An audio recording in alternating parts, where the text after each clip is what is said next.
Bienvenue sur la chaîne Le Regard de Soise, épisode 15. Floriane Doua, de la compagnie des Anges de Travers, ancienne élève de l'école Actéon à Avignon, nous parle de son histoire. À toi la parole, Floriane. Bonjour Floriane, mais qui es-tu ? Bonjour, je m'appelle Floriane Doua, je suis comédienne et metteuse en scène. Le nom de ta compagnie ? Les Anges de Travers. Alors, est-ce que tu peux raconter un petit peu ton parcours, s'il te plaît ? Moi, je suis devenue comédienne, j'allais dire, un peu sur le tard, pas par faute de volonté, mais c'est parce que j'ai fait une fac, donc lettres et art du spectacle, donc une fac de théâtre. Ensuite, j'ai fait un master direction artistique de projets culturels à Montpellier. Et ensuite, j'ai essayé de trouver du boulot dans la culture. Au début, petite fille, j'ai toujours voulu être comédienne. J'ai toujours fait du théâtre quand j'étais petite, peut-être de 12 ans à toujours. Mais qu'est-ce qui t'a donné justement à tes 12 ans l'envie de monter sur scène ? J'avais pas du tout envie. J'avais pas du tout envie. D'accord. C'est mes parents qui m'ont inscrit dans un cours de théâtre parce que j'étais un peu timide, un peu introvertie, etc.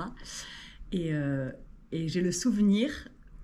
le premier jour, le premier cours de théâtre, il y a la prof qui nous dit « Bon, vous allez aller derrière le rideau, vous venez sur scène et vous faites une émotion. Enfin, vous essayez de jouer une émotion, que ce soit la colère, la tristesse, la peur, la surprise, ce que vous voulez. Voilà, c'est libre. » Je rentre sur scène, je me suis effondrée en larmes, mais c'était parce que j'étais tellement stressée que j'ai fondu et tout le monde était là, oh, mais c'est magnifique, mais alors que j'étais juste effondrée, quoi. Du coup, ça, c'est mon premier jour de théâtre, c'était horrible. J'y suis retournée la fois d'après, et petit à petit, ça m'a énormément plu, parce que je me suis mis à travailler, et du coup, je travaillais par contre dans les théâtres, parce que je faisais de la programmation, de la coordination scolaire et des relations publiques, dans des théâtres. J'ai fait ça pendant 5 ans, mais c'était dur. C'était dur parce qu'à chaque fois que je voyais un spectacle, par contre j'ai toujours continué à aller voir des spectacles et puis notamment en faisant de l'aide à la programmation. J'allais voir 100 spectacles par an, quoi. Donc c'était incroyable. Puis j'étais payée pour ça en plus, donc c'était trop bien. Mais quand quand on recevait une compagnie dans notre théâtre, c'était dur de les voir sur scène, de les voir répéter, de les voir monter. Et à la fin de chaque représentation, j'avais mon petit postpartum de pourquoi c'est pas moi qui suis là ? Ouais. Et du coup, un peu avant mes 30 ans, j'ai tout pété, j'ai tout lâché, j'ai démissionné et je suis venue faire une école de théâtre à Avignon. Et c'était quoi cette école ? L'école Actéon. L'école durait 3 ans. D'accord. Avec mon compagnon pour monter notre compagnie.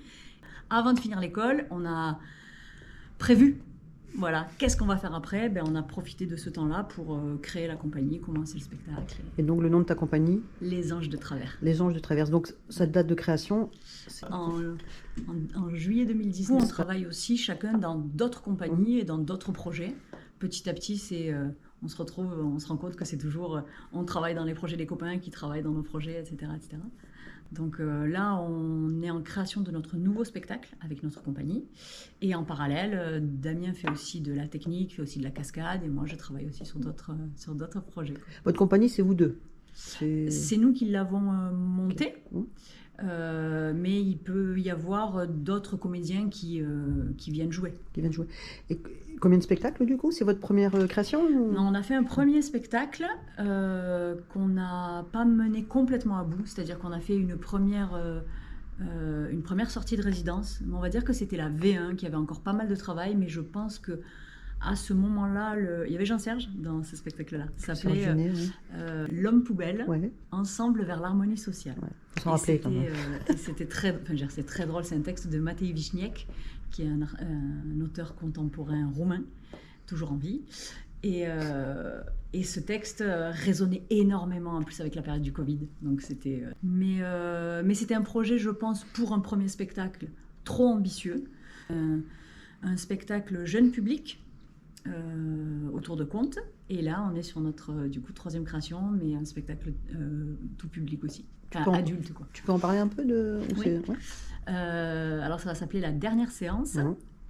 C'est inspiré de la vie de mes arrière-grands-parents, D'accord. qui sont des immigrés grecs qui sont venus en France dans les années 20, puisqu'ils ont vécu la guerre en France, et qui ont monté un cinéma de quartier, un petit cinéma de quartier. Donc c'est toute la vie de cette famille à cette époque, monter le cinéma de quartier, qui est un travail énorme, jusqu'à la fermeture de ce cinéma. D'accord.